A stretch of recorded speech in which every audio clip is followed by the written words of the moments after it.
Welcome back, everybody. This is Sarcasm Speaks, and it's just me. It's just Jared today. In a rare solo show. So Bob had a wedding yesterday. I don't know where it was. It might have been on the Cape. It was somewhere. Um, so he got back from said wedding and didn't have power this morning when they got back to their house. So they've been waiting all day. It lives in like a little community area, and fantastically enough, none of his neighbors were home. So it's not like he could ask any of his neighbors if they also had power. Um, but yeah, he went all day without it. I guess finally, maybe like an hour ago, like one of his neighbors came home and they saw that there was a light on. So they think it's just their unit. So yeah, he's got no power. No, which means no internet, which means no computer. Um, which means you get me for an abbreviated episode. I'm not going to go very long all by myself here. We'll see if I can keep it to 15, 20 minutes or less. Hopefully, I don't get too long winded. And I left my water over there. So I'm going to take a quick 4-second pause.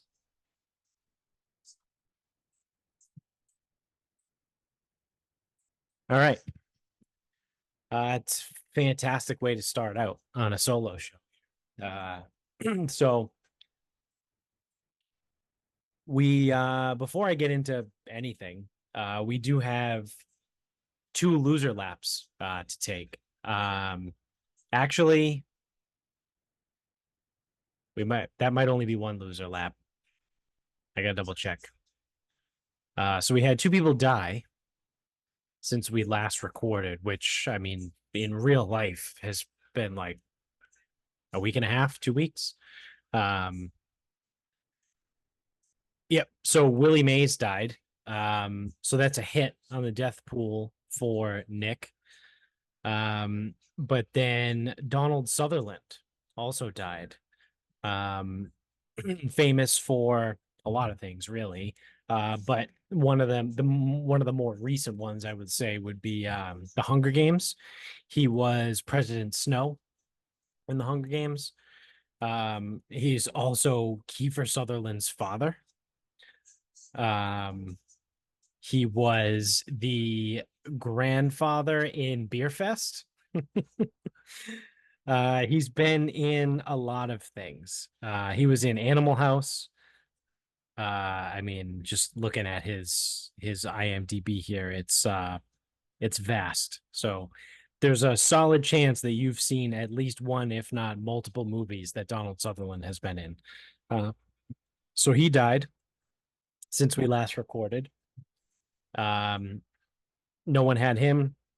And then, like I said, Nick hit on Willie Mays. So we've got two hits so far this year. Bob hit on Jack Burke, the golfer, earlier in the year, and that's been it so far. So keep our eyes out there. Although a couple of our show picks are well, actually both of our show picks, really the only two, are Jimmy Carter and Joe Biden, and both of those look better and better every day. Um, So I'll probably get into a little bit more of the debate that happened last week when Bob is actually back on Tuesday, because I'm uh interested to hear his commentary on that. But I think if anything, it's uh just another example as to like what the fuck are we doing? Right? Like these are the best two people that we can roll out in a country of 350 million people. This is it. This is what we got, right? Which is incorrect, right? Because RFK Jr. is pretty solid and he's not even being invited to these debates or anything. Um, but he's pretty good. I mean, Vivek was great. There's plenty of people out there that would be good at the job. Um, But no, we have a mean orange man and an invalid, like a legit invalid. Like he's got at this point probably close to late stage dementia. Like there's no way he's going to make it through a second term. Um, so yeah, I mean that prediction that Vivek gave a few months ago about them being the Democrats wanting to replace him, but doing it late enough in the game that they can just kind of like stick anybody in.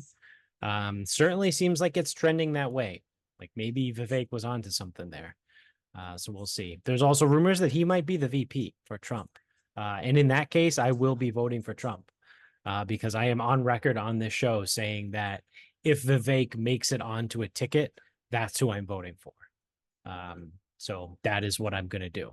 So there's rumors that he might be Trump's VP. So there's also rumors that RFK might drop out with like a wink and a nod to getting a cabinet position under Trump. So I don't know. It's going to be interesting to watch second round of Trump because I feel like he kind of got fucked over by a lot of people in his cabinet the first time. And now obviously like, people just want to screw him over every chance that they get. So it's going to be interesting to see what kind of cabinet he ends up building, right? If Vivek is the VP, right? There's also rumors about Marco Rubio and Ben Carson. Now this rumor about RFK Jr., like if he does something like that, that's a pretty solid cabinet. I mean, none of them are perfect. And they're all cunts because they're politicians by default. But I don't know. I think that's a lot better than certainly what's going on now. Probably what he had the first time. So yeah, so I'm gonna keep an eye on, I suppose. But like I said, I'll I'll wait to get Bob's take on Tuesday on that. The one interesting thing that I saw that's I don't know, I it's mildly concerning with an emphasis on mild. Um, is that a few countries are starting to like reinstitute selective service, right? Which is like for the draft. So Germany actually reinstituted selective service not too long ago. So now like all of their people have to sign up for the draft or register just in case there's a draft.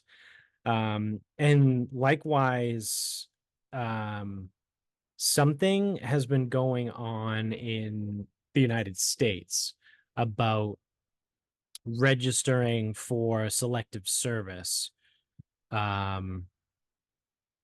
There, you technically have always had to, like when you turn 18, if you're a male, but I just don't know if it's always been enforced.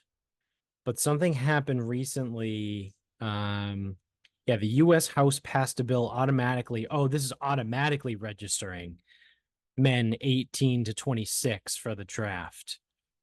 Okay, so it was one of those things where it was like you're supposed to do it, but like if people didn't do it, apparently, like no one's going to get thrown in jail for not registering. But apparently, the House is trying to pass a bill did pass a bill um, that automatically registers every male from 18 to 26 for the draft, which is interesting. Um, because what are they trying to do? Right? Are they trying to get ready for something? I don't know. Maybe. Um, yeah, I mean, people are really being dumb about this as I'm looking through the internet, where it's like, oh, this new bill won't force men to join the military. Well, yeah, no shit. Like, you're not being forced to join the military. You're being automatically registered for selective service. So if and when there is a draft, your name goes in the draft pool. Like, that's not forcing people to join the military. That's just automatically registering them for a draft if there is one. People are so fucking dumb. Um, if your name gets pulled in the draft, yeah, you're going to be forced to join the military. You don't have a choice unless you leave the country or, you know, convert to Islam, which isn't really a good look right now to be doing.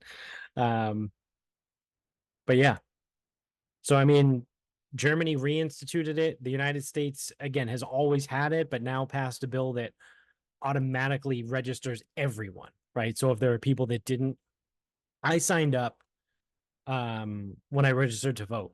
Like I turned 18, I went to the post office and I signed up to vote. And then part of that, you also register for selective service. Like it's just all on one form, I think. But I remember going to the post office when I turned 18 to do that. Um, but yeah, apparently, like you didn't have to. Like it's like an air quotes requirement, right? Like a requirement that's not really required. Um, so I guess if you never registered to vote, you probably didn't also register for the draft. However, now you're automatically registered, so there's no way for you to skirt it. So I don't know, kind of weird, right? Everyone, like all the people on Twitter are like, "Oh, that's because there's World War III is coming or whatever." I don't know, maybe, or maybe the fucking recruiting numbers for the military are way down, which is true. Um, I don't know. There's probably something more to it than oh, World War III is coming. I mean, doesn't really affect me because I'm outside of 18 to 26 and my son is also outside of 18 to 26. So I mean, I don't really give a shit. I don't think I know very many people in between. I don't think I know very many males in between the ages of 18 to 26 right now that this would have an effect on. So I doesn't really matter to me. But it is just kind of interesting that a couple countries are now kind of looking into this, but it is what it is. I don't know. I think I've been droning on for like 10 minutes so far. So I am gonna wrap this up because I do not want to continue to talk to my computer screen by myself. Um, so my final thought is something I saw the other day that I actually think is kind of funny. Um, so the Olympics, right? That Bob and I talked about already that no one really gives a shit about the Olympics anymore. Um, and so they're being held in Paris, right? And France is very like foo-foo left wing climate positive whatever, right? They're like, oh no, we have to save the environment, all that shit. So as an effort to save the environment, uh the French government decided that for the Olympics, this massive worldwide event, some would argue it's the largest sporting event in the globe or in the history of the world, right? It only happens once every 4 years. Countries from all over the world participate. Like there really is nothing else like it, except for the World Baseball Classic, um, but or the World Cup. But it's multiple sports, it's that whole thing, so it's huge, right? People love it, even though, like I said, Bob and I said no one gives a shit. But outside of that, some people do. So the French government had the idea to say, okay, so we're going to hold this event in Paris in whatever, it's like a month long, from like mid-July to mid-August. And because we care so much about the environment, we are not going to put air conditioning in any of the buildings where people are going to be staying. So this is probably the point in the show where Bob would do a quick Google search, so I will do it for him on average temperature in Paris in July. Let's see what to expect for weather in July. Just give me the numbers. I don't need any of this bullshit. There are heat waves that go over 100 degrees, so that's fun. So the average July high, right, is 79 degrees. The average July low is 59 degrees. So you're looking at between 80 degrees in the day and about 60 degrees at night. So that's pretty warm. Again, that's an average, right? So that means that you know, for every 72-degree day, there's a 88-degree day, right? So, you're looking at, let me see what August is. The average temperature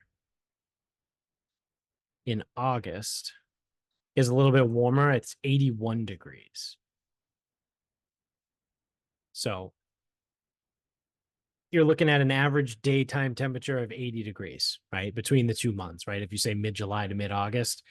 And the French government was like, yeah, we're not going to put air conditioning in any of the buildings that are going to house the greatest athletes in the world, because obviously it's about the environment. So, one, that's absolutely retarded.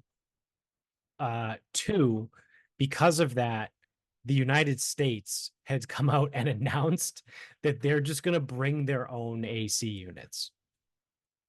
So now they're like, yeah, fuck that. Like, this is like our athletes get once in every 4 years opportunity to compete in these games. Like, our athletes are going to be comfortable. Like, we're bringing our own air conditioning units for wherever they're staying. And then after they did that, there's like 7 other countries now that are like, yeah, fuck that. We're bringing our own ACs too. So you have morons in France that are trying to save the environment by not including AC in the buildings of all things. Like, that's where you're going to draw the line, is air conditioning for athletes. So I am all for all of these countries that are bringing in their own ACs, and I think it's hilarious because I don't know whether they're like window units or like a floor unit or whatever, but I guarantee you, whatever these countries are bringing in to replace AC is probably going to be way more of a drain on like the energy grid and sucking juice out of the outlets in the wall, whatever, than like simple central air. Like, if they had just installed central air cooling in these buildings for the athletes, probably would have ended up saving them a ton of fucking money. And now they're fucked. And I love everything about that. Because I love chaos and I like being an asshole. So, but also, like, that's dumb. Again, you're in France from mid-July through mid-October, where it's 80 degrees roughly every single day, and it only gets down to 60 at night, and you're not going to give these athletes air conditioning. Gotcha. Right? It's not like you're going to place a limit on, how many planes can fly in, right? To force like carpooling, right? Like, just, like a carpooling way of flying, right? You're not going to limit the amount of private jets that get flown in. You're not going to say, oh, all of these people from this one country or this one team have to fly together on this one plane. We're going to limit this. We're going to do that. Nope. Nope. It's the air conditioning. It's the air conditioning in the literal dead middle of the summer, the hottest time in the northern hemisphere, between mid-July to mid-August. And you're just like, yeah, no, they don't need air conditioning because we have to save the environment. Well, enjoy using way more electricity for window units now. So fuck France, and fuck the Olympics. So on that note, that's going to do it. So thanks for watching for this quick solo here. If you're on YouTube, don't forget to click subscribe up above, hit the thumbs up down below. Subscribe if you're an audio only guy as well. Tell everybody you know about the show, help spread the word. We are on Instagram at Sarcasm Speaks Pod. Twitter is sarcasm_speaks. The Facebook page is Sarcasm Speaks. Website, sarcasmspeaks.com. You go to the merch store, buy some merch. Also, check out the sponsors in the show notes below. Geez, it's been 2 weeks since I've done this, and I already forgot what I usually say. Check out the sponsors below. You've got some discounts and some promo codes to some great products down there. So support those guys. And yeah, until next time, hopefully Bob has power and he's back. Good night, everybody.